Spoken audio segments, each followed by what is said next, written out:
ਧੰਨ ਧੰਨ ਸਾਹਿਬ ਸ੍ਰੀ ਗੁਰੂ ਗ੍ਰੰਥ ਸਾਹਿਬ ਮਹਾਰਾਜ ਦੀ ਹਜ਼ੂਰੀ 'ਚ ਜੁੜ ਬੈਠੀ ਅਤੇ ਪਾਵਨ ਗੋਦ ਦਾ ਨਿੱਘਾ ਰੰਗ ਰਸ ਮਾਣ ਰਹੀ ਗੁਰੂ ਪਿਆਰੀ ਸਾਧ ਸੰਗਤ ਜੀ, ਵਾਹਿਗੁਰੂ ਜੀ ਕਾ ਖਾਲਸਾ ਵਾਹਿਗੁਰੂ ਜੀ ਕੀ ਫਤਿਹ। ਗੁਰਬਾਣੀ ਵਿਚਾਰ ਰੋਸੇ ਗਿਲੇ ਭਾਗ ਪਹਿਲਾ। ਅਕਾਲ ਪੁਰਖ ਆਪ ਨਿਰੰਜਨ ਅਤੇ ਨਿਰਮਲ ਹੈ। ਅਕਾਲ ਪੁਰਖ ਆਪ ਨਿਰੰਜਨ ਅਤੇ ਨਿਰਮਲ ਹੈ। ਸਾਡੇ ਵਿੱਚ ਉਸ ਦੀ ਜੋਤ ਪ੍ਰਵੇਸ਼ ਹੈ, ਉਹ ਵੀ ਨਿਰਮਲ ਹੈ। ਸਾਡੀ ਜੋਤ ਦੇ ਉਦਾਲੇ ਹਉਮੈ ਦਾ ਗਿਲਾਫ ਛੜਿਆ ਹੋਇਆ ਹੈ। ਇਹ ਹਉਮੈ ਕੂੜੀ ਤੇ ਮੈਲੀ ਮਾਇਆ ਵਿੱਚੋਂ ਉਪਜੀ ਹੈ, ਇਸ ਲਈ ਸਾਡੀ ਹਉਮੈ ਵੀ ਮੈਲੀ ਹੈ। ਦੂਜੇ ਲਫ਼ਜ਼ਾਂ ਵਿੱਚ ਸਾਡੇ ਅੰਤਰ ਆਤਮੇ ਇਲਾਹੀ ਜੋਤ ਤਾਂ ਨਿਰਮਲ ਹੈ, ਪਰ ਇਸ ਦੇ ਉਦਾਲੇ ਹਉਮੈ ਦਾ ਛੋੜ ਮੈਲਾ ਹੈ। ਜਿਉਂ-ਜਿਉਂ ਸਾਡਾ ਹਉਮੈ ਵੇੜਿਆ ਮਨ ਮਾਇਆ ਵਿੱਚ ਵਿਚਰਦਾ ਤੇ ਗਲਤਾਨ ਹੁੰਦਾ ਹੈ, ਤਿਉਂ-ਤਿਉਂ ਮਨ ਨੂੰ ਵਧੇਰੇ ਮਾਇਕੀ ਮੈਲ ਚੜ੍ਹਦੀ ਜਾਂਦੀ ਹੈ। ਜੇਕਰ ਸਾਫ਼ ਕੱਪੜੇ ਤੇ ਮੈਲ ਦਾ ਕੋਈ ਦਾਗ ਲੱਗਿਆ ਹੋਏ ਤਾਂ ਇਹ ਮੈਲ ਦਾ ਦਾਗ ਧੂੜ ਨੂੰ ਪਕੜਦਾ ਹੈ ਅਤੇ ਉਹ ਦਾਗ ਹੋਰ ਗਾੜਾ ਹੁੰਦਾ ਜਾਂਦਾ ਹੈ। ਮੱਖੀਆਂ ਆਦਿ ਵੀ ਮੈਲੀ ਅਤੇ ਗੰਦੀ ਥਾਂ ਉੱਤੇ ਹੀ ਬਹਿੰਦੀਆਂ ਹਨ। ਦੂਜਿਆਂ ਦੇ ਔਗਣਾਂ ਦੇ ਅਸਰ ਗ੍ਰਹਿਣ ਕਰਨ ਦੀ ਬਿਰਤੀ ਹੀ ਸਾਡੇ ਮਨ ਦੇ ਮਲੀਨ ਹੋਣ ਦੀ ਕਸਵੱਟੀ ਹੈ। ਹਾਂਜੀ, ਸਾਡੇ ਮਨ ਦੀ ਮਲੀਨ ਹੋਣ ਦੀ ਨਿਸ਼ਾਨੀ ਕੀ ਹੈ, ਕਸਵੱਟੀ ਕੀ ਹੈ, ਨਾਪ ਤੋਲ ਕੀ ਹੈ? ਦੂਜਿਆਂ ਦੇ ਔਗਣਾਂ ਦੇ ਅਸਰ ਗ੍ਰਹਿਣ ਕਰਨ ਦੀ ਬਿਰਤੀ ਹੀ ਸਾਡੇ ਮਨ ਦੇ ਮਲੀਨ ਹੋਣ ਦੀ ਕਸਵੱਟੀ ਹੈ। ਇਸੇ ਤਰ੍ਹਾਂ ਜੇਕਰ ਸਾਡੇ ਮਨ ਉੱਤੇ ਮਾਇਕੀ ਮੈਲ ਲੱਗੀ ਹੋਏ ਤਾਂ ਇਹ ਹੋਰਨਾਂ ਮੈਲੀਆਂ ਵਸਤੂਆਂ ਦਾ ਅਸਰ ਲੈਂਦਾ ਤੇ ਕਬੂਲਦਾ ਹੈ, ਜਿਸ ਨਾਲ ਸਾਡਾ ਮਨ ਹੋਰ ਮੈਲਾ ਹੁੰਦਾ ਜਾਂਦਾ ਹੈ। ਇਸ ਲਈ ਮਾਇਆ ਵਿੱਚ ਵਿਚਰਦਿਆਂ ਹੋਇਆਂ ਕਈ ਜਨਮਾਂ ਦੇ ਮਾਇਕੀ ਅਸਰ ਹੇਠ ਸਾਡਾ ਮਨ ਕਾਲਾ ਸਿਆਹ ਅਤੇ ਮਨੂਰ ਹੋ ਜਾਂਦਾ ਹੈ। ਜਗ ਹਉਮੈ ਮੈਲ ਦੁਖ ਪਾਇਆ, ਮਲ ਲਾਗੀ ਦੂਜੇ ਪਾਏ। ਹਉਮੈ ਮਾਇਆ ਮੈਲ ਹੈ, ਮਾਇਆ मैल परी जय राम। जन्म जन्म की इस मन को मल लागी, काला हुआ स्याह।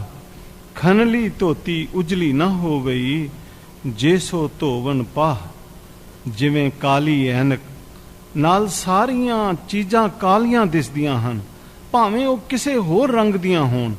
ਇਸੇ ਤਰ੍ਹਾਂ ਸਾਡੇ ਮਨ ਉੱਤੇ ਮਾਇਕੀ ਮੈਲ ਦੀ ਕਾਲੀ ਐਨਕ ਚੜੀ ਹੋਈ ਹੈ, ਜਿਸ ਕਾਰਨ ਸਾਨੂੰ ਸਭ ਵਸਤੂਆਂ ਕਾਲੀਆਂ ਤੇ ਮੈਲੀਆਂ ਹੀ ਦਿਸਦੀਆਂ ਹਨ। ਇਸ ਲਈ ਅਸੀਂ ਕਿਸੇ ਵੀ ਵਸਤੂ ਦੀ ਚੰਗਿਆਈ ਜਾਂ ਅਸਲੀਅਤ ਨੂੰ ਦੇਖਣ ਤੋਂ ਅਸਮਰਥ ਹੋ ਜਾਂਦੇ ਹਾਂ। ਸਾਡੇ ਮਨ ਦੀ ਐਸੀ ਅਵਸਥਾ ਨੂੰ ਹੀ ਬਾਣੀ ਵਿੱਚ ਭਰਮ ਭੁਲਾਵਾ ਕਿਹਾ ਗਿਆ ਹੈ। ਨਾਮ ਬਿਨਾ ਸਭ ਜਗ ਹੈ ਮੈਲਾ, ਦੂਜੇ ਭਰਮ ਪਤ ਖੋਈ। ਅਗਿਆਨ ਅੰਧੇਰੇ ਸੂਝਸ ਨਾਹੀ, ਬਹੁੜ ਬਹੁੜ ਪਰਮਾਤਾ। ਐਸੀ ਭਰਮ ਭੁਲਾਵੇ ਵਾਲੀ ਦ੍ਰਿਸ਼ਟੀ ਨਾਲ ਸਾਨੂੰ ਚੰਗੀ ਉੱਤਮ ਦੈਵੀ ਵਸਤੂ ਅਥਵਾ ਗੁਣਾਂ ਦੀ ਸੋਝੀ ਨਹੀਂ ਹੋ ਸਕਦੀ, ਬਲਕਿ ਅਸੀਂ ਇਹਨਾਂ ਦੇ ਗੁਣਾਂ ਨੂੰ ਵੀ ਆਪਣੀ ਮੈਲੀ ਦ੍ਰਿਸ਼ਟੀ ਦੀ ਰੰਗਣ ਚਾੜ ਦਿੰਦੇ ਹਾਂ। ਇਸੇ ਭਰਮ ਭੁਲਾਵੇ ਵਾਲੀ ਹਾਲਤ ਨੂੰ ਅਗਿਆਨਤਾ ਕਿਹਾ ਜਾਂਦਾ ਹੈ।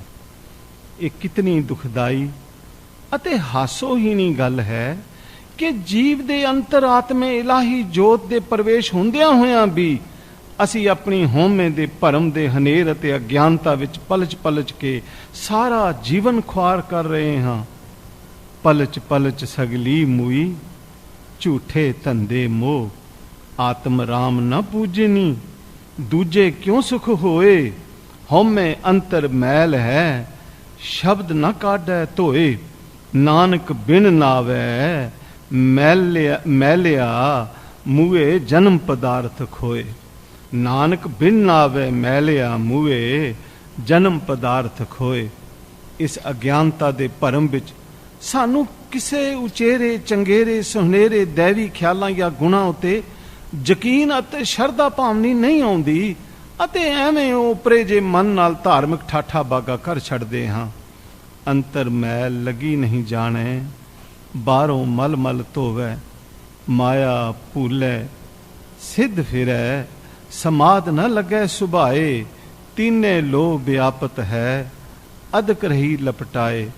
ऐसे मैले मन विचों नीवें ते मलीन ख्याल अथवा रुचियां ही उपजदियां हन, जिहा के शक, शिकायत, रोसे, गिले, साड़ा, काड़ा, कुलझना, घिरना, वैर, विरोध, झगड़े, बदले आदि। जे कोई साडे नाल किसी तरह की वधीकी, बेइंसाफी, कपट, मुखालफत, घिरना, निंदा, दुर्व्यवहार आदि करे, तां मन नूं ठेस पुजण ते उस शख्स प्रति रोस उत्पन्न हुंदा है। असल विच रोस दा मुढ़ला कारण जीव दी हौमे है।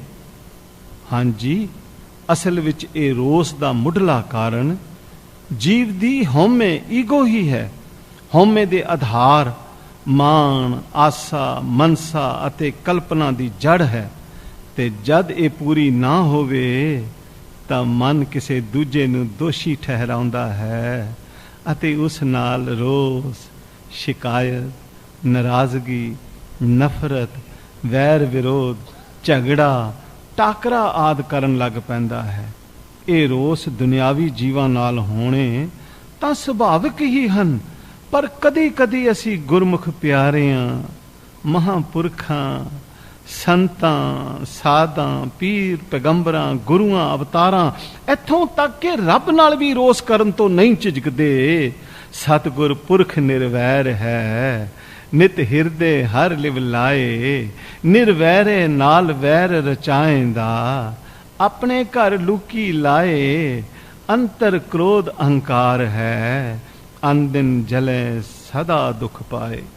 जद कोई साडे नाल ऐसा वरतीरा करदा है जिहड़ा सानू चंगा ना लगदा होवे, जां जिस कारण साडी हौमे अथवा मैं मेरी नूं ठेस वजदी होए, तां साडे अंदर शिकायत, नाराजगी अते रोस उपजदे हन।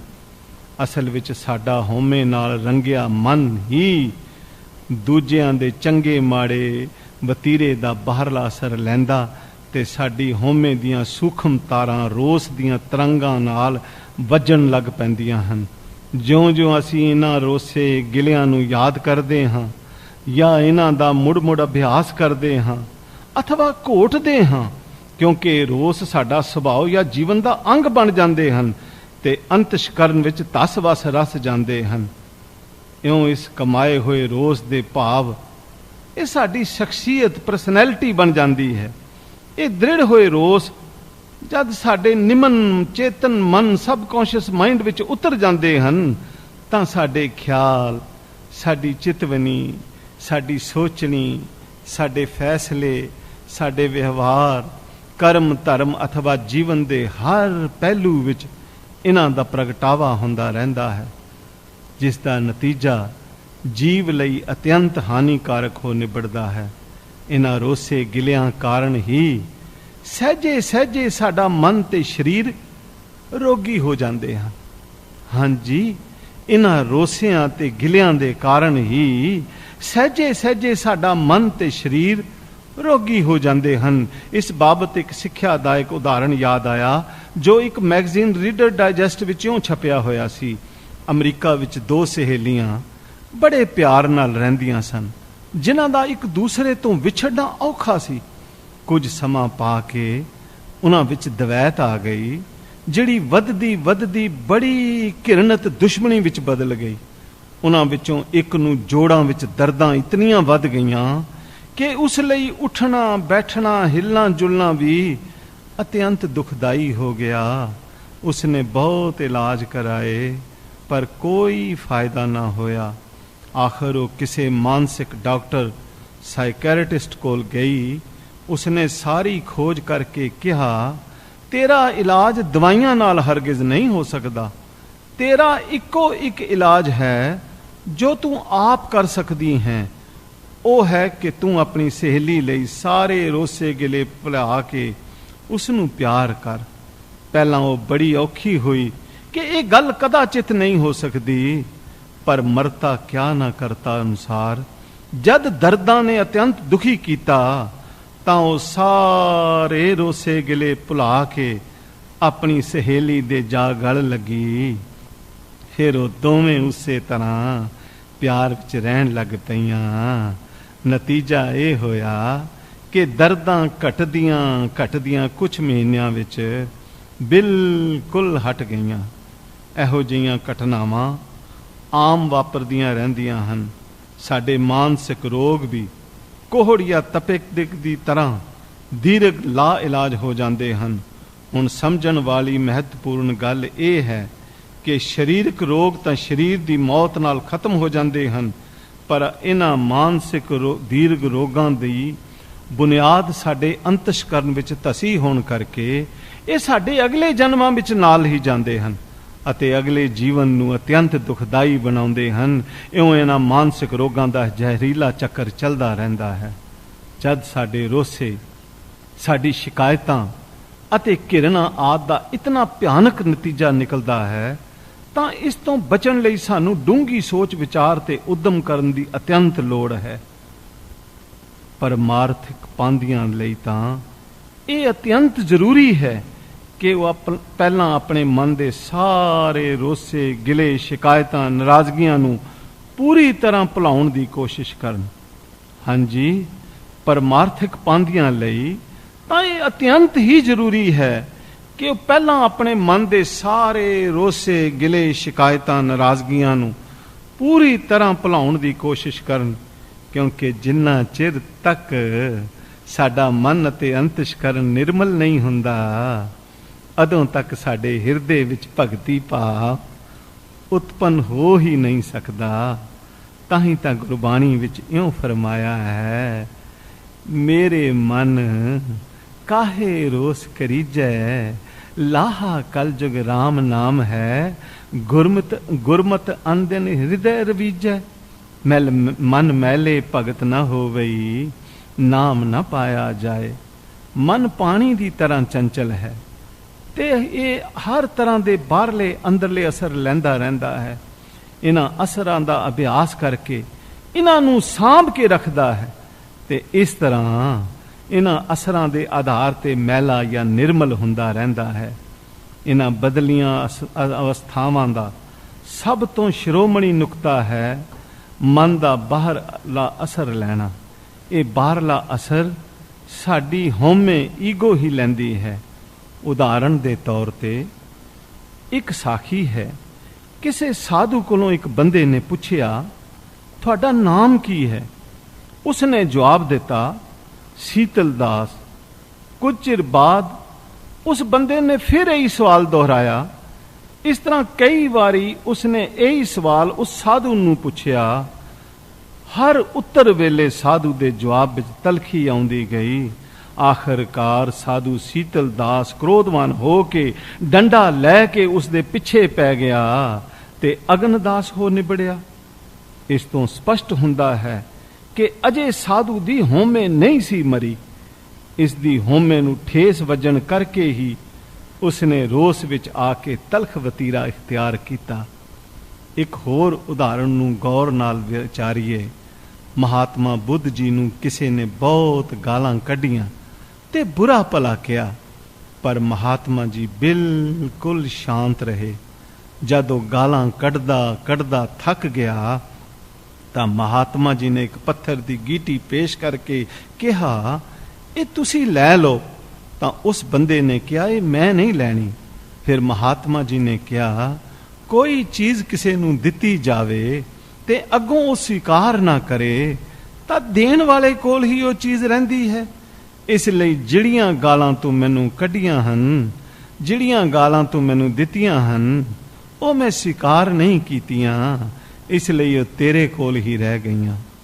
ਇਸ ਸਾਖੀ ਤੋਂ ਸਪਸ਼ਟ ਹੁੰਦਾ ਹੈ ਕਿ ਹਉਮੈ ਦਾ ਅਭਾਵ ਹੋਣ ਕਰਕੇ ਮਹਾਤਮਾ ਜੀ ਨੇ ਗਾਲਾਂ ਦਾ ਅਸਰ ਨਹੀਂ ਕਬੂਲਿਆ, ਜਿਸ ਕਰਕੇ ਉਹਨਾਂ ਨੂੰ ਕੋਈ ਰੋਸ ਨਾ ਆਇਆ ਤੇ ਉਹ ਸ਼ਾਂਤ ਰਹੇ। ਬਾਹਰਲਾ ਅਸਰ ਲੈਣ ਜਾਂ ਨਾ ਲੈਣ ਬਾਬਤ ਇੱਕ ਹੋਰ ਉਦਾਹਰਣ ਪੇਸ਼ ਕੀਤੀ ਜਾਂਦੀ ਹੈ। ਕਿਸੇ ਅੱਗ ਦੇ ਭਾਂਬੜ ਵਿੱਚੋਂ ਅੱਗ ਦੀਆਂ ਚਿਣਗਾਂ ਚਾਰ ਚਫੇਰੇ ਫੈਲ ਰਹੀਆਂ ਹੋਣ ਉਹਨਾਂ ਵਿੱਚੋਂ ਇੱਕ ਚਿਣਗ ਜੇ ਘਾਹ ਫੂਸ ਤੇ ਜਾ ਕੇ ਡਿੱਗ ਪਵੇ ਤਾਂ ਉਹ ਫੌਰਨ ਸੜ ਕੇ ਸੁਆਹ ਹੋ ਜਾਂਦਾ ਹੈ। ਉਹੀ ਚਿਣਗ ਛੋਟੀਆਂ ਛੋਟੀਆਂ ਲੱਕੜਾਂ ਤੇ ਜਾ ਪਵੇ ਤਾਂ ਦੇਰ ਤੱਕ ਅੱਗ ਬਲਦੀ ਰਹਿੰਦੀ ਹੈ। ਜੇ ਇਹ ਚਿਣਗ ਮਿੱਟੀ ਜਾਂ ਤੇਲ ਤੇ ਜਾ ਪਵੇ ਇੱਕਦਮ ਭਾਂਬੜ ਬਣ ਜਾਂਦਾ ਹੈ ਤੇ ਨੇੜੇ ਤੇੜੇ ਦੀਆਂ ਚੀਜ਼ਾਂ ਸੜ ਕੇ ਸੁਆਹ ਹੋ ਜਾਂਦੀਆਂ ਹਨ। ਪਰ ਜੇ ਉਹੀ ਚਿਣਗ ਪੈਟਰੋਲ ਜਾਂ ਗੈਸ ਤੇ ਜਾ ਪਵੇ ਇਹ ਬੰਬ ਦਾ ਧਮਾਕਾ ਬਣ ਜਾਂਦੀ ਹੈ, ਦੂਰ ਦੂਰ ਤੱਕ ਤਬਾਹੀ ਮਚਾ ਦਿੰਦੀ ਹੈ। ਇਸ ਤੋਂ ਉਲਟ ਜੇ ਉਹੀ ਚਿਣਗ ਸੀਮਟ ਜਾਂ ਪੱਥਰ ਤੇ ਜਾ ਪਵੇ ਤਾਂ ਚਿਣਗ ਆਪ ਹੀ ਖਤਮ ਹੋ ਜਾਂਦੀ ਹੈ, ਜਿਸ ਦਾ ਪੱਥਰ ਉੱਤੇ ਕੋਈ ਅਸਰ ਨਹੀਂ ਹੁੰਦਾ। ਜੇ ਕਿਤੇ ਉਹੀ ਚਿਣਗ ਪਾਣੀ ਵਿੱਚ ਡਿੱਗ ਪਵੇ ਤਾਂ ਪਾਣੀ ਤੇ ਚਿਣਗ ਦਾ ਕੋਈ ਅਸਰ ਨਹੀਂ ਪੈਂਦਾ, ਬਲਕਿ ਪਾਣੀ ਚਿਣਗ ਨੂੰ ਹੀ ਬੁਝਾ ਦਿੰਦਾ ਹੈ। ਇਸ ਤੋਂ ਸਿੱਧ ਹੋਇਆ ਕਿ ਬਾਹਰਲਾ ਅਸਰ ਲੈਣਾ ਸਾਡੇ ਮਨ ਦੀ ਅਵਸਥਾ ਤੇ ਨਿਰਭਰ ਹੈ, ਅਰਥਾਤ ਸਾਡੇ ਮਨ ਦਾ ਅਗ ਭੜਕਾਊ ਗ੍ਰਹਿਣ ਸ਼ਕਤੀ ਜਿੰਨੀ ਜਿੰਨੀ ਹੁੰਦੀ ਹੈ ਉਸ ਮੁਤਾਬਕ ਅਸੀਂ ਬਾਹਰਲਾ ਅਸਰ ਗ੍ਰਹਿਣ ਕਰਦੇ ਹਾਂ। ਦੂਸਰਾ ਮਹੱਤਵਪੂਰਨ ਨੁਕਤਾ ਇਹ ਹੈ ਕਿ ਕਿਸੇ ਬਾਹਰਲੇ ਅਸਰ ਨੂੰ ਲੈ ਕੇ ਮੁੜ ਮੁੜ ਯਾਦ ਕਰਕੇ ਉਸ ਦਾ ਅਭਿਆਸ ਕਰਨਾ। ਉਦਾਹਰਨ ਦੇ ਤੌਰ ਤੇ ਕਿਸੇ ਸੱਸ ਨੇ ਨੂੰਹ ਨੂੰ ਤਾਨਾ ਮਾਰਿਆ, ਕੁਲੈਣੀ, ਕੁਚੱਜੀ, ਕੰਗਾਲਾਂ ਦੀ ਧੀ ਯਾਦ, ਤਾਂ ਨੂੰਹ ਦੇ ਮਨ ਵਿੱਚ ਇਹ ਵਿਅੰਗਮਈ ਤੀਖਣ ਬੋਲ ਇਤਨੇ ਖੁੱਭ ਗਏ ਕਿ ਉਸ ਪੀੜਾ ਰੂਪ ਬਣ ਕੇ ਮੁੜ ਮੁੜ ਕੇ ਯਾਦ ਕਰਕੇ ਚਿੜ ਚਿੜ ਕੇ ਉਸ ਗੱਲ ਦਾ ਅਭਿਆਸ ਕਰਦੀ ਰਹੀ, ਜਿਸ ਨਾਲ ਉਸ ਦਾ ਮਨ ਰੋਸ, ਕ੍ਰਿਜ, ਨਫ਼ਰਤ, ਕ੍ਰੋਧ ਦੀ ਅੱਗ ਵਿੱਚ ਝੁਲਸਦਾ ਰਿਹਾ ਤੇ ਹੌਲੀ ਹੌਲੀ ਰੋਸ ਦੀ ਕਾਲਖ ਉਸ ਦੇ ਅੰਤਸ਼ਕਰਨ ਵਿੱਚ ਧਸਦੀ ਗਈ। ਇਸ ਮੈਲ ਦਾ ਹਾਨੀਕਾਰਕ ਅਸਰ ਉਸ ਦੇ ਸਰੀਰ, ਉਸ ਦੇ ਸੁਭਾਅ ਅਤੇ ਸ਼ਖਸੀਅਤ ਤੇ ਪੈਂਦਾ ਗਿਆ। ਮਨ ਦੀ ਇਸ ਮੈਲੀ ਹਾਲਤ ਵਿੱਚ ਜੇ ਕੋਈ ਸਾਡੇ ਨਾਲ ਕਿਸੇ ਕਿਸਮ ਦਾ ਭੈੜਾ ਵਤੀਰਾ ਕਰੇ ਤਾਂ ਅਸੀਂ ਉਸ ਨੂੰ ਕਦਾਚਿਤ ਮਾਫ ਕਰਨ ਲਈ ਤਿਆਰ ਨਹੀਂ ਹੁੰਦੇ, ਬਲਕਿ ਉਸ ਦੇ ਹੋਰ ਚੰਗੇ ਗੁਣਾਂ ਨੂੰ ਵੀ ਮੈਲੀ ਰੰਗਤ ਚਾੜ ਕੇ ਉਸ ਨੂੰ ਸਦਾ ਲਈ ਰੱਦ ਕੰਡਮ ਕਰਦੇ ਹਾਂ ਅਤੇ ਆਪਣੀ ਕਾਲੀ ਸੂਚੀ ਵਿੱਚ ਸ਼ਾਮਲ ਕਰ ਲੈਂਦੇ ਹਾਂ। ਜੇਕਰ ਉਹ ਮਾਫੀ ਵੀ ਮੰਗੇ, ਚੰਗਾ ਬਣਨ ਦੀ ਕੋਸ਼ਿਸ਼ ਵੀ ਕਰੇ, ਤਾਂ ਵੀ ਅਸੀਂ ਉਸ ਨੂੰ ਆਪਣੀ ਕਾਲੀ ਸੂਚੀ ਵਿੱਚੋਂ ਕੱਢਣ ਲਈ ਤਿਆਰ ਨਹੀਂ ਹੁੰਦੇ। ਇਸ ਤਰ੍ਹਾਂ ਇਹ ਕਾਲੀ ਸੂਚੀ ਘਟਣ ਦੇ ਬਜਾਏ ਲਮੇਰੀ ਹੁੰਦੀ ਜਾਂਦੀ ਹੈ। ਐਸਾ ਮਲੀਨ ਮਨ ਕਿਸੇ ਵਿੱਚ ਕੋਈ ਗੁਣ ਜਾਂ ਚੰਗਿਆਈ ਦੇਖ ਹੀ ਨਹੀਂ ਸਕਦਾ, ਬਲਕਿ ਚੰਗਿਆਈ ਅਥਵਾ ਗੁਣਾਂ ਨੂੰ ਆਪਣੀ ਮਲੀਨ ਰੰਗਨ ਚਾੜ ਦਿੰਦਾ ਹੈ। ਲੋਕ ਅਵਗੁਣਾ ਕੀ ਬੰਨੈ ਗੰਠੜੀ, ਗੁਣ ਨਾ ਵਿਹਾਜੈ ਕੋਏ। ਜੇਕਰ ਕਾਲੀ ਸੂਚੀ ਵਿੱਚੋਂ ਕੋਈ ਜੀਵ ਮਰ ਵੀ ਜਾਏ ਤਾਂ ਵੀ ਉਸ ਪ੍ਰਤੀ ਵੈਰ ਵਿਰੋਧ ਅਤੇ ਰੋਸੇ ਗਿਲੇ ਕਾਇਮ ਰੱਖਦੇ ਹਾਂ। ਸਾਡੇ ਮਨ, ਚਿੱਤ, ਬੁੱਧੀ, ਅੰਤਸ਼ਕਰਨ ਵਿੱਚ ਇਹਨਾਂ ਕਾਲੀ ਸੂਚੀ ਵਾਲਿਆਂ ਦੀ ਬਹੁਲਤਾ ਹੈ।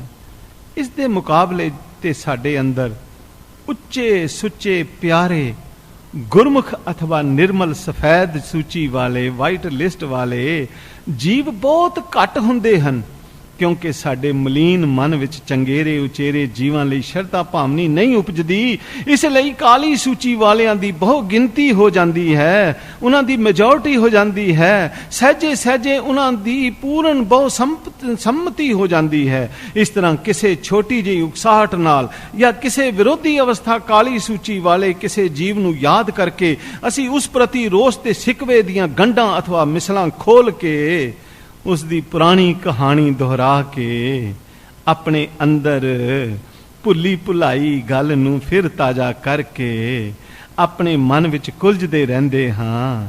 ਇੱਥੇ ਹੀ ਬਸ ਨਹੀਂ, ਅਸੀਂ ਨਿਤਾ ਪ੍ਰਤੀ ਉਸ ਕਾਲੀ ਸੂਚੀ ਵਿੱਚੋਂ ਕਦੇ ਕਿਸੇ ਦੀ ਮਿਸਲ ਅਥਵਾ ਗੰਢ ਖੋਲ ਕੇ ਆਪਣੇ ਅਜਾਈਂ ਸੜਦੇ ਬਲਦੇ ਤਪਦੇ ਕੁਲਝਦੇ ਰਹਿੰਦੇ ਹਾਂ।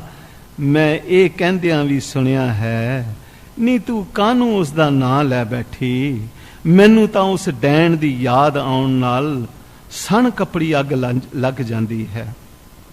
ਐਸੇ ਅਭਾਗੀ ਜੀਵ ਕਿਸੇ ਜ਼ਹਿਰੀਲੇ ਅਗਨ ਸ਼ੋਕ ਸਾਗਰ ਵਿੱਚ ਜੰਮਦੇ ਜਿਉਂਦੇ ਅਤੇ ਮਰ ਕੇ ਜਮਾਂ ਦੇ ਵਸ ਪੈਂਦੇ ਹਨ।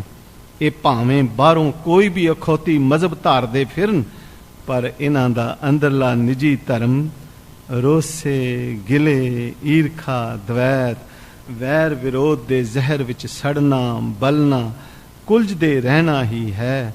ਅਤੇ ਇਸ ਵਿੱਚ ਇਹਨਾਂ ਨੂੰ ਖੁਜਲੀ ਵਾਂਗ ਸਵਾਦ ਆਉਂਦਾ ਹੈ। ਇਹਨਾਂ ਨੂੰ ਆਪਣੇ ਅੰਦਰ ਆਪੂ ਮਚਾਏ ਹੋਏ ਜ਼ਹਿਰੀਲੇ ਭਾਂਬੜ ਤੋਂ ਇਲਾਵਾ ਕਿਸੇ ਹੋਰ ਚੰਗੇਰੇ, ਉਚੇਰੇ, ਸੁਹਨੇਰੇ ਦੈਵੀ ਗੁਣਾਂ ਦੀ ਸੋਝੀ ਨਹੀਂ ਆਉਂਦੀ, ਜਾਂ ਜਾਣ ਬੁੱਝ ਕੇ ਮਚਲੇ ਹੋਏ ਰਹਿੰਦੇ ਹਨ। ਸਾਧ ਸੰਗਤ ਅਤੇ ਸਤਿਗੁਰੂ ਦੀ ਕਿਰਪਾ ਬਗੈਰ ਐਸੇ ਅਭਾਗੇ ਜੀਵ ਆਪੂ ਮਚਾਏ ਹੋਏ ਜ਼ਹਿਰੀਲੇ ਭੱਠ ਵਿੱਚੋਂ ਨਿਕਲ ਨਹੀਂ ਸਕਦੇ। ਸਾਧ ਸੰਗਤ ਅਤੇ ਸਤਿਗੁਰੂ ਦੀ ਕਿਰਪਾ ਬਗੈਰ ਐਸੇ ਅਭਾਗੇ ਜੀਵ ਆਪੂ ਮਚਾਏ ਹੋਏ ਜ਼ਹਿਰੀਲੇ ਭੱਠ ਵਿੱਚੋਂ ਨਿਕਲ ਨਹੀਂ ਸਕਦੇ। ਅੰਚਲ ਗਹਿ ਕੇ ਸਾਧਕਾ ਤਰਨਾ ਇਹੋ ਸੰਸਾਰ, ਮਹਾ ਬਿਖਮ ਅਗਨ ਕੋ ਸਾਗਰ, ਸਾਧੂ ਸੰਗ ਉਧਾਰੇ। साध संगत के अंचल लावो, बिखम नदी जाए तरनी। साध संगत के बास बै, कल मल सब नसना। पौजल बिखम असगाहा, गुर शब्दी पाहर पाहें। इस तरह साडा सारा जीवन शक, रोसे, गिले, शिकायतां, अंदेसियां, डर, ईरखा, द्वैत, साड़ा, निंदा, चुगली, वैर विरोध, झगड़े, लड़ाइयां, जुल्म आदि विच सड़दा, बलदा, कुलझदा नरकमई बन जांदा है। किसे लई साडी मलीन अथवा नफरत वाली भावना सिर्फ साडे मन, चित, बुद्धि, अंतशकर नूं नहीं साड़दी, बल्कि दूजे जीव उत्ते भी इन्हां मलीन भावना दीयां लहरां असर करदियां हन ਅਤੇ ਉਸ ਦੇ ਮਨ ਵਿੱਚ ਵੀ ਨੀਵੀਆਂ ਭਾਵਨਾ ਤੇ ਰੋਸੇ ਗਿਲੇ ਘਿਰਨਾਂ ਦੇ ਵਲਵਲੇ ਜਾਗ ਉੱਠਦੇ ਹਨ। ਸਹਿਜੇ ਸਹਿਜੇ ਅਸੀਂ ਉਸ ਦੇ ਹਿਰਦੇ ਵਿੱਚ ਆਪਣੀ ਵਰਗੀ ਤੀਬਰ ਘਿਰਨਾਂ, ਵੈਰ ਵਿਰੋਧ ਦੇ ਵਲਵਲਿਆਂ ਨੂੰ ਪੱਕਿਆਂ ਕਰਕੇ ਤੀਬਰ ਤੇ ਦਾਮਨਿਕ ਬਣਾਈ ਜਾਂਦੇ ਹਾਂ।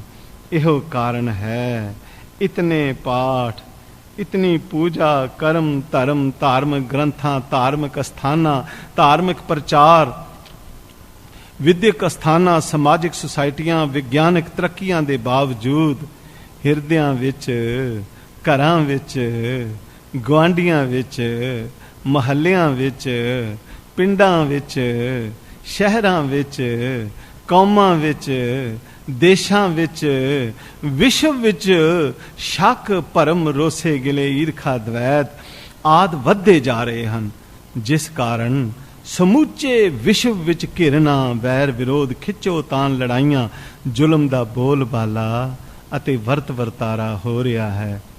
ਇਨਸਾਨ ਨੂੰ ਅਕਾਲ ਪੁਰਖ ਨੇ ਆਪਣੀ ਸ਼੍ਰੋਮਣੀ ਔਲਾਦ ਬਣਾ ਕੇ ਇਸ ਨੂੰ ਬਾਕੀ ਸਾਰਿਆਂ ਜੀਵਾਂ ਨਾਲੋਂ ਵਿਸ਼ੇਸ਼ ਗੁਣ ਪ੍ਰਦਾਨ ਕੀਤੇ, ਅਸ਼ਰਫੁਲ ਮਖਲੂਕਾਤ ਦਾ ਦਰਜਾ ਦਿੱਤਾ। ਇਸ ਦੇ ਦੁਨਿਆਵੀ ਨਿਰਬਾਹ ਤੇ ਸੁਖ ਸ਼ਾਂਤੀ ਲਈ ਕੁਦਰਤ ਦੀਆਂ ਬੇਅੰਤ ਦਾਤਾਂ ਬਖਸ਼ੀਆਂ, ਪਰ ਇਨਸਾਨ ਲਈ ਅਤਿਅੰਤ ਅਫਸੋਸ ਅਤੇ ਨਮੋਸ਼ੀ ਦੀ ਗੱਲ ਹੈ ਕਿ ਇਸ ਨੇ ਇਸ ਸੁਹਾਵਣੀ ਕਾਇਨਾਤ, ਸੱਚੇ ਕੀ ਕੋਠਰੀ, ਬਲਿਹਾਰੀ ਕੁਦਰਤ, ਸਵਰਗ ਰੂਪ ਜਗ ਬਾੜੀ ਕਾਇਨਾਤ ਨੂੰ ਆਪਣੇ ਹੋਮੇ ਵੇੜੇ ਮਲੀਨ ਮਨ ਦੇ ਨੀਵੇਂ ਖਿਆਲਾਂ, ਮੈਣੀ ਭਾਵਨਾਵਾਂ, ਮੈਲੀਆਂ ਭਾਵਨਾਵਾਂ, ਨੀਵੀਆਂ ਵਾਸ਼ਨਾਵਾਂ, ਖੁਦਗਰਜ਼ੀ, ਸ਼ੱਕ, ਰੋਸੇ, ਗਿਲੇ, ਈਰਖਾ, ਦਵੈਤ, ਨਿੰਦਾ, ਘਿਰਨਾ, ਅਲਰਜੀ, ਵੈਰ, ਝਗੜੇ, ਲੜਾਈਆਂ, ਜ਼ੁਲਮ ਦੁਆਰਾ ਆਤਸ਼ ਦੁਨੀਆ, ਅਗਨ ਸ਼ੋਕ ਸਾਗਰ, ਭਉਜਲ ਵਿਖਮਸਗਾ, ਕੋਰ ਨਰਕ, ਅਗਨ ਕੁੰਟ, ਚਿੰਤਾ ਚਿਖਾ, ਦੁੱਖ ਕਲੇਸ਼ ਵਿੱਚ ਤਬਦੀਲ ਕਰ ਦਿੱਤਾ ਹੈ। ਇਸ ਤਰ੍ਹਾਂ ਅਸੀਂ ਸਮੁੱਚੇ ਤੌਰ ਤੇ ਕੋਰ ਪਾਪ ਕਮਾ ਰਹੇ ਹਾਂ। ਅਸੀਂ ਘਰਾਂ ਦੇ ਅੰਦਰ ਤੇ ਬਾਹਰ ਉਦਾਲੇ ਪੁਦਾਲੇ ਨੂੰ ਸਾਫ਼ ਰੱਖਣ ਦਾ ਯਤਨ ਨਿਤਾ ਪ੍ਰਤੀ ਕਰਦੇ ਹਾਂ ਅਤੇ ਘਰਾਂ ਵਿੱਚ ਝਾੜੂ ਦੇ ਕੇ ਪੋਚਾ ਮਾਰਦੇ ਹਾਂ।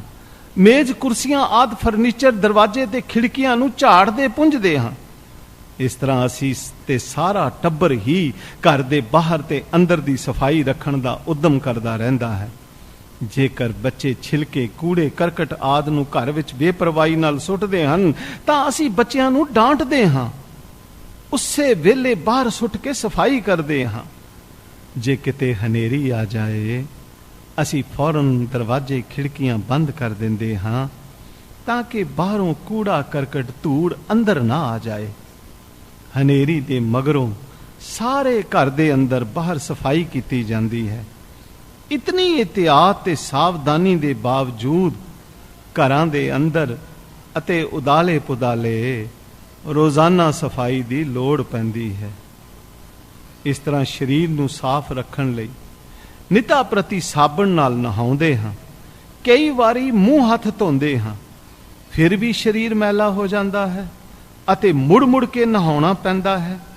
ਇਸੇ ਤਰ੍ਹਾਂ ਅਸੀਂ ਨਿਤਾ ਪ੍ਰਤੀ ਮੈਲੇ ਕੱਪੜੇ ਲਾ ਕੇ ਸਾਫ਼ ਸੁਥਰੇ ਕੱਪੜੇ ਪਾਉਂਦੇ ਹਾਂ, ਜਿਹੜੇ ਸ਼ਾਮ ਤਾਈਂ ਫਿਰ ਮੈਲੇ ਹੋ ਜਾਂਦੇ ਹਨ, ਜਿਸ ਕਾਰਨ ਸਾਨੂੰ ਨਿਤ ਕੱਪੜੇ ਧੋਣੇ ਪੈਂਦੇ ਹਨ। ਉੱਪਰ ਦਰਸਾਈ ਹੋਈ ਰੋਜ਼ਾਨਾ ਜ਼ਿੰਦਗੀ ਤੋਂ ਸਪਸ਼ਟ ਹੈ ਕਿ ਸਾਨੂੰ ਆਪਣੀ ਬਾਹਰਲੀ ਸਰੀਰਕ ਦੇ ਉਦਾਲੇ ਪੁਦਾਲੇ ਦੀ ਸਫਾਈ ਦਾ ਅਤਿਅੰਤ ਗਹਿਰਾ ਅਹਿਸਾਸ ਹੈ, ਜਿਸ ਦੀ ਪੂਰਨਤਾ ਲਈ ਅਸੀਂ ਅਤਿਅੰਤ ਉਦਮ, ਸਾਹਸ, ਖੇਚਲ ਅਤੇ ਖਰਚਾ ਕਰਦੇ ਹਾਂ। ਬਾਹਰਲੀ ਸਰੀਰਕ ਅਤੇ ਉਦਾਲੇ ਪੁਦਾਲੇ ਦੀ ਮੈਲ ਤੋਂ ਬਚਣ ਅਤੇ ਸਫਾਈ ਰੱਖਣ ਦੀ ਇਹ ਪ੍ਰੇਰਣਾ ਅਤੇ ਪ੍ਰਵਿਰਤੀ ਸਾਡੇ ਅੰਦਰ ਕੁਦਰਤੀ ਸਹਿਜ ਸੁਭਾਏ ਹੁੰਦੀ ਹੈ, ਪਰ ਇਸ ਦੇ ਦਰਜੇ ਅੱਡੋ ਅੱਡ ਮਨਾਂ ਦੇ ਅਹਿਸਾਸ ਸ਼ਕਤੀ ਉੱਤੇ ਆਧਾਰਿਤ ਹਨ। ਐਸੀ ਕੁਦਰਤੀ ਅਹਿਸਾਸ ਸ਼ਕਤੀ ਸਾਡੇ ਇਸ ਜੀਵਨ ਨੂੰ ਕਿਸੇ ਹੱਦ ਤੱਕ ਸੁਖੀ ਰੱਖਣ ਵਿੱਚ ਸਹਾਇਕ ਅਤੇ ਲਾਭਦਾਇਕ ਹੈ, ਪਰ ਹੈਰਾਨੀ ਦੀ ਗੱਲ ਹੈ ਅਸੀਂ ਜਿੱਥੇ ਬਾਹਰਲੀ ਸਰੀਰਕ ਸਫਾਈ ਦੀ ਇਤਨੀ ਪਰਵਾਹ ਅਤੇ ਖੇਚਲ ਕਰਦੇ ਹਾਂ, ਉੱਥੇ ਸਾਨੂੰ ਅੰਦਰਲੀ ਮਾਨਸਿਕ ਮੈਲ ਦਾ ਖਿਆਲ ਹੀ ਨਹੀਂ ਆਉਂਦਾ, ਅੰਦਰਲੀ ਮਾਨਸਿਕ ਮੈਲ ਦਾ ਧਿਆਨ ਹੀ ਨਹੀਂ ਜਾਂਦਾ। ਅੰਦਰਲੀ ਮਾਨਸਿਕ ਮੈਲ ਤੋਂ ਅਣਜਾਣ ਹਾਂ, ਬੇਪਰਵਾਹ ਹਾਂ, ਅਵੇਸਲੇ ਹਾਂ ਜਾਂ ਜਾਣ ਬੁੱਝ ਕੇ ਮਚਲੇ ਹੋਏ ਹਾਂ। ਹਾਲਾਂਕਿ ਸਾਰੇ ਧਾਰਮਿਕ ਗ੍ਰੰਥ ਸਾਨੂੰ ਇਸ ਅੰਦਰਲੀ ਮਾਨਸਿਕ ਮੈਲ ਦੀ ਬਾਬਤ ਸਖਤ ਤਾੜਨਾ ਕਰਦੇ ਹਨ, ਇਸ ਤੋਂ ਬਚਣ ਦਾ ਉਪਦੇਸ਼ ਦਿੰਦੇ ਹਨ, ਪਰ ਅਸੀਂ ਇਹਨਾਂ ਤਾੜਨਾਵਾਂ ਤੇ ਦੈਵੀ ਉਪਦੇਸ਼ਾਂ ਵੱਲ ਧਿਆਨ ਨਹੀਂ ਦਿੰਦੇ, ਗੌਲਦੇ ਹੀ ਨਹੀਂ, ਠਾਠਾ ਬਾਗਾ ਕਰ ਛੱਡਦੇ ਹਾਂ। ਗੁਰਬਾਣੀ ਵਿੱਚ ਇਸ ਮਾਨਸਿਕ ਮੈਲ ਦੀ ਬਾਬਤ ਇਉਂ ਤਾੜਨਾ ਕੀਤੀ ਗਈ ਹੈ, ਵਸਤਰ ਪਖਾਲ ਪਖਾਲੇ ਕਾਇਆ ਆਪੇ ਸੰਜਮ ਹੋਵੇ, ਅੰਤਰ ਮੈਲ ਲਗੀ ਨਹੀਂ ਜਾਣੈ, ਬਾਹਰੋਂ ਮਲ ਧੋਵੇ, ਮਨ ਮੈਲੇ ਸਭ ਕਿਛ ਮੈਲਾ, ਤਨ ਧੋਤੇ ਮਨ ਅੱਛਾ ਨਾ ਹੋਏ। ਬਾਹਰਲੀ ਸਫਾਈ ਦਾ ਲਾਭ ਸਿਰਫ ਇਸ ਜਨਮ ਦੇ ਬਾਹਰ ਮੁਖੀ ਜੀਵਨ ਤਾਈਂ ਸੀਮਤ ਹੈ, ਪਰ ਅੰਦਰਲੀ ਮਾਨਸਿਕ ਮੈਲ ਦਾ ਨਤੀਜਾ ਇਸ ਜਨਮ ਤੋਂ ਇਲਾਵਾ ਅਗਲੇ ਜਨਮਾਂ ਵਿੱਚ ਵੀ ਭੁਗਤਣਾ ਪੈਂਦਾ ਹੈ। ਹਾਂਜੀ, ਬਾਹਰਲੀ ਸਫਾਈ ਦਾ ਲਾਭ ਸਿਰਫ ਇਸ ਜਨਮ ਦੇ ਬਾਹਰ ਮੁਖੀ ਜੀਵਨ ਤਾਈਂ ਸੀਮਤ ਹੈ, ਪਰ ਅੰਦਰਲੀ ਮਾਨਸਿਕ ਮੈਲ ਦਾ ਨਤੀਜਾ ਇਸ ਜਨਮ ਤੋਂ ਇਲਾਵਾ ਅਗਲੇ ਜਨਮ ਵਿੱਚ ਵੀ ਭੁਗਤਣਾ ਪੈਂਦਾ ਹੈ। ਹਉਮੈ ਜਗ ਮੈਲਾ ਫਿਰੇ, ਮਰ ਜੰਮੈ ਵਾਰੋ ਵਾਰ, ਪਈਏ ਕਿਰਤ ਕਮਾਵਣਾ, ਕੋਈ ਨਾ ਮੇਟਣ ਹਾਰ। ਪਰ ਫਿਰ ਵੀ ਅਸੀਂ ਆਪਣਾ ਸਾਰਾ ਧਿਆਨ, ਉਦਮ ਅਤੇ ਉਪਾਅ ਸਿਰਫ ਬਾਹਰਲੀ ਸਫਾਈ ਤੱਕ ਹੀ ਸੀਮਤ ਰੱਖਦੇ ਹਾਂ ਅਤੇ ਆਪਣੀ ਅੰਦਰਲੀ ਮਾਨਸਿਕ ਮੈਲ ਵੱਲ ਉੱਕਾ ਹੀ ਧਿਆਨ ਨਹੀਂ ਦਿੰਦੇ। ਸਾਡੀਆਂ ਉੱਚੀ ਵਿਦਿਆ, ਆਧੁਨਿਕ ਵਿਗਿਆਨ, ਨਵੀਨ ਸਭਿਅਤਾ, ਧਾਰਮਿਕ ਪ੍ਰਚਾਰ ਦੇ ਬਾਵਜੂਦ ਸਾਨੂੰ ਆਪਣੀ ਇਸ ਦੀਰਘ ਅਧੋਗਤੀ ਦੀ ਸੋਝੀ ਅਥਵਾ ਗਿਆਨ ਨਹੀਂ ਹੁੰਦਾ ਅਤੇ ਅਸੀਂ ਆਪਣੀ ਅੰਦਰਲੀ ਮਾਨਸਿਕ ਮੈਲ ਦੀ ਬਾਬਤ ਜਾਣਨ ਬੁੱਝਣ ਦਾ ਅਹਿਸਾਸ ਕਰਨ ਤੋਂ ਅਸਮਰਥ ਹੋ ਰਹੇ ਹਾਂ। ਇਸ ਤਰ੍ਹਾਂ ਅਸੀਂ ਬੇਧਿਆਨੇ ਆਪਣੀ ਮਾਨਸਿਕ ਅਤੇ ਅਧਿਆਤਮਕ ਅਗਿਆਨਤਾ ਦੇ ਭਰਮ ਭੁਲਾਵੇ ਵਿੱਚ ਆਪਣੀ ਅੰਦਰਲੀ ਮਾਨਸਿਕ ਮਲੀਨਤਾ ਨੂੰ ਨਿਤਾ ਪ੍ਰਤੀ ਹੋਰ ਵਧਾ ਰਹੇ ਹਾਂ ਅਤੇ ਆਪਣੇ ਅਮੋਲਕ ਜੀਵਨ ਨੂੰ ਅਜਾਈਂ ਗਵਾ ਰਹੇ ਹਾਂ। ਇਹੋ ਕਾਰਨ ਹੈ ਸਾਡੇ ਬਾਹਰ ਮੁਖੀ ਪਾਠ ਪੂਜਾ, ਕਰਮ ਕਿਰਿਆ, ਤੀਰਥ ਇਸ਼ਨਾਨ, ਪੁੰਨ ਦਾਨ, ਯੋਗ ਅਭਿਆਸ ਆਦਿ ਦਾ ਸਾਡੇ ਜੀਵਨ ਉੱਤੇ ਅਸਰ ਨਹੀਂ ਹੁੰਦਾ। ਹਾਂਜੀ, ਫਿਰ ਦੁਹਰਾ ਦਈਏ ਮਹਾਂਪੁਰਖਾਂ ਦੇ ਬਚਨਾਂ ਦੁਆਰਾ ਕਿ ਅਸੀਂ ਬੇਧਿਆਨੇ ਆਪਣੀ ਮਾਨਸਿਕ ਅਤੇ ਅਧਿਆਤਮਕ ਅਗਿਆਨਤਾ ਦੇ ਭਰਮ ਭੁਲਾਵੇ ਵਿੱਚ ਆਪਣੀ ਅੰਦਰਲੀ ਮਾਨਸਿਕ ਮਲੀਨਤਾ ਨੂੰ ਨਿਤਾ ਪ੍ਰਤੀ ਹੋਰ ਵਧਾ ਰਹੇ ਹਾਂ, ਆਪਣੇ ਅਮੋਲਕ ਜੀਵਨ ਨੂੰ ਅਜਾਈਂ ਗਵਾ ਰਹੇ ਹਾਂ। ਇਹੋ ਕਾਰਨ ਹੈ ਕਿ ਸਾਡੇ ਬਾਹਰਮੁਖੀ ਪਾਠ ਪੂਜਾ ਕਰਮ ਕਿਰਿਆ ਤੀਰਥ ਇਸ਼ਨਾਨ ਪੁੰਨ ਦਾਨ ਯੋਗ ਅਭਿਆਸ ਆਦਿ ਦਾ ਸਾਡੇ ਜੀਵਨ ਉੱਤੇ ਅਸਰ ਨਹੀਂ ਹੁੰਦਾ। ਇਸੇ ਲਈ ਸਾਡੇ ਨਿਤਾ ਪ੍ਰਤੀ ਜੀਵਨ ਵਿੱਚ ਰੋਸੇ ਗਿਲੇ ਈਰਖਾ ਦਵੈਤ ਆਦਿ ਵੱਧਦੇ ਜਾ ਰਹੇ ਹਨ ਅਤੇ ਸਾਡੀ ਮਾਨਸਿਕ ਅਤੇ ਅਧਿਆਤਮਿਕ ਅਵਸਥਾ ਨਿਗਰਦੀ ਜਾ ਰਹੀ ਹੈ। ਜਗ ਹਉਮੈ ਮੈਲ ਦੁਖ ਪਾਇਆ, ਮਲ ਲਾਗੀ ਦੂਜੇ ਪਾਏ। ਮਲ ਹਉਮੈ ਧੋਤੀ ਕਿਵੇਂ ਨਾ ਉਤਰੈ, ਜੇ ਸੋ ਤੀਰਥ ਨਾਏ। ਜੇ ਸੋ ਤੀਰਥ ਨਾਏ, ਬਹੁਵਿਧ ਕਰਮ ਕਮਾਵੰਦੇ। ਦੂਣੀ ਮਲ ਲਾਗੀ ਆਏ, ਪੜੀਐ ਮੈਲ ਨਾ ਉਤਰੈ। ਪੁੱਛੋ ਗਿਆਨੀਆਂ ਜਾਏ, ਸੋਚ ਕਰੇ ਦਿਨਸ ਅਰ ਰਾਤ। मन की मैल न तन ते जात, इस देही को बो साधना करे। मन ते कबू न बिखिया टरे, जल धोवे बो देह अनीत। सुध कहा होए काची पीत, क्रियाचार करे खट कर्मा। इतराते संसारी, अंतर मैल न उतरे। हौमे बिन गुरबाजी हारी, सिदा के आसन जे सिखै। इंद्री वस कर कमावे कमाए, मन की मैल न उतरे। हौमे मैल न जाए, मन कामना तीर्थ जाए बस्यो। सिर करवत तराए, मन की मैल न उतरे। ए बिद जे लख जतन कराए। हाँ जी, मन कामना तीर्थ जाए बस्यो। सिर करवत तराए, मन की मैल न उतरे। ए बिद जे लख जतन कराए। गुरबाणी विचार विशा रोसे गिले भाग पहला, लेख नंबर 2।